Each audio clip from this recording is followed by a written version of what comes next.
won't make you sing though. I hope not. No, we've had enough of that. We've been asked to say a few words about Patrick, and I've asked if I could go first, in case you steal all the good material. And also you're more organised than me. I've got a whole speech here. There's three things I want to say about you, Patrick. I want you to hear. Yeah, Okay. Polite.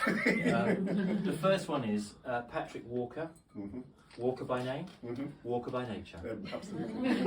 One of the finest days of my life was the day that you and I set out from Salisbury to walk to Winchester. Oh, Do you yes. remember that day? Jason, yeah. You with Jason. Yeah. And these guys may not understand or appreciate what a beautiful day that was, but for me, that was one of the greatest days ever there was. So we set off here in the dark because we wanted to have breakfast at pt1. Do you remember? I do. And Jason had that thermos with sausages. they were like dog turds. Yeah. They were hot. I know, bizarre.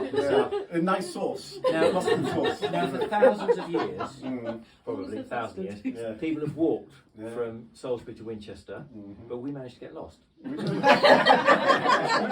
we had maps. We had maps and we still got lost. Now, for the ladies who weren't present, this is a real blokey day. Do you remember we walked to that flooded bit of road? Yeah. You decided you were going to walk called a along river. the embankment. It's called a river. I've got a video somewhere of you sliding down the bank into the water. Do you remember that? I do indeed. You do remember that? Yeah. So basically, what I'm saying is, we were a real muddy state when we arrived at that place halfway. Come on, what it's called now? No, I can't remember. Two pubs. Yeah, there were two pubs. And we went into the first pub thinking we'd have some lunch. And it was like one of those posh gastro pubs, really posh. And we were absolutely wrecked. I mean, you were really wrecked. And you decided to go and use the toilet in this very posh, middle-class pub. And Jason and I thought, clearly we don't fit here. Okay. So we left. Yeah, Do you remember that? I do. And you came out of the toilet. They're gone. And he was wandering amongst the tables looking for us, leaving a trail of solid mud behind him. Do you remember that? I do indeed. And we were in a pub just down the road. Where you left me. And we were back. Where was this? I can't remember what it's called now. That village that we stopped at. Yes. Yeah, Wasn't that's- Broughton, yeah. was Was it? it? Two pubs together. That's yeah, it, that's yeah, it. yeah, We yeah, went in the wrong okay. pub. Yeah. Is it Broughton? Could have Broughton, been. yeah. Broughton, yeah. Yeah. And then we went in the other pub and we had these massive door-stop sandwiches. And there was that guy with the real local, you're a right, you birdie, you accent. Yeah. And there was he was sat on the bar. There was a dog On the sat bar. on the bar stool with a paw on the bar. And the guy, and there was a bit more. Serious. This is a serious matter. And they were talking to each other. Dog, Yeah, on the stool. Just to say, we did that walk, okay, Yeah. with a bunch of blokes, and we went to a nice posh club. Yeah. That's why I thought we were staying there. Big mistake. And then we had 2 pints of beer. Yeah. And Jason went and spoke to this guy and came out with a pint of cider. You did. Do you remember that? Yeah. We had a wonderful lunch. We did. And then we stumbled out into the bright lights. Yeah. And we had to walk again for another 6 hours or something. We did. We walked all afternoon. We did. And then we arrived in Winchester. And we had this idea of going to the cathedral because that would be like a pilgrimage. But as we arrived in didn't quite Winchester, get there. we were so tired. And by the hospital, the first thing we saw was After another 25 miles, you think we'd go to our destiny. We didn't. So we walked into this pub, and we were all of us were now trashed. And England were playing, that's weren't right. Yeah. They had this outside smoking area. Well, the weather was so bad, even the smokers weren't going to this outside smoking area. But it suited us well. Yeah. So we ordered a round of Stella and peanuts, and there was a big TV, and England were playing rugby. Yeah, It was like heaven It was. had opened. An angel said, "Bless them." So we The sat. cathedral was just too far away. Oh, don't worry about that. So we sat, the three of us, We did. and we debated which wife was most likely to drive to Winchester and pick us up. And we cast lots on Patrick. So Patrick tentatively made this phone call. Hello, dear. And Jason and I were like, hearts and our holding our breath, like, dear God, please. Originally, we were going to get the train back.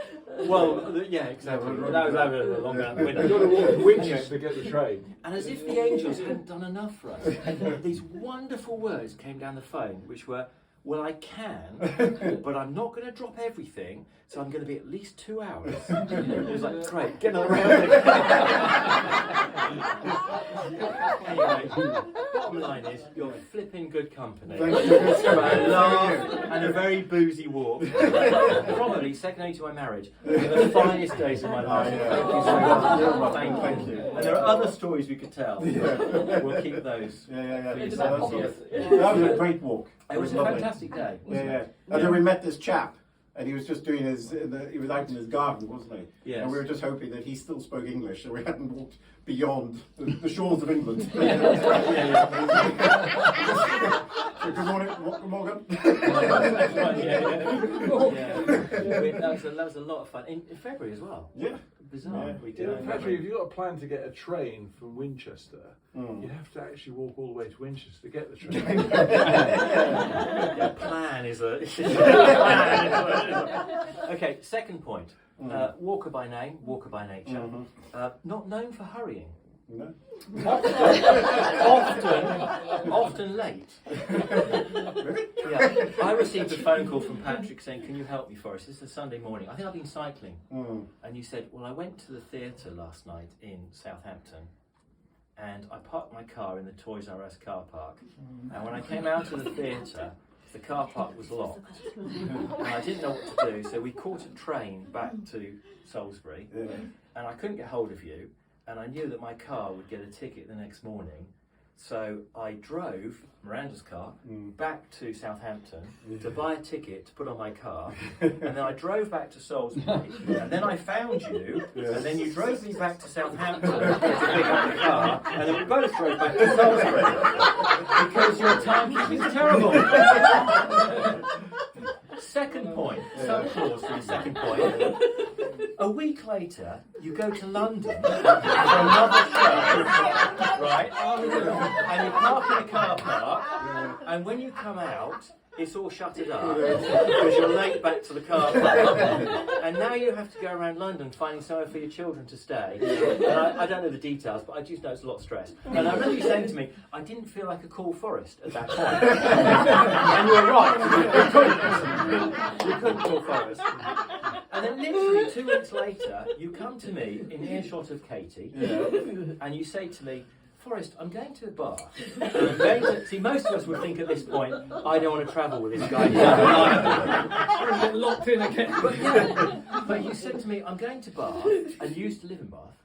"Could you advise me of somewhere that's free to park in the city of Bath, which, would be convenient?" Yeah? Do you remember that? Yeah. And I thought Katie would be really nervous about going with you on this trip, but she was thrilled because she said to me, "The probability of him getting locked in and me missing school the next day is so high. I can't wait to go." First time lucky. Third time lucky. So anyway, ambulator. So not always on time. You know that. Yeah, I do. Yeah, you do know that. Irish time. Irish time. Caribbean time. Caribbean time. Yeah. But the third thing I want to say to you, which is slightly more serious, is this. I think everybody in the room here has got a Christian faith. And I just want to tell you that for me, you will always be somebody, when I think of you, for whom, your faith is not just a religious thing. Yeah, the sense that you have a real personal relationship with Jesus. And you've told me many times about your conversion, too many times, about your conversion and your experience of God and the Holy Spirit. To me, you are a man who is absolutely in tune with the Holy Spirit. And I find that both admirable, but if I'm honest, slightly challenging. So I just want to say thank you very much. Thank you for being that friend. And he tells you the same story with a different line on it. My version was right.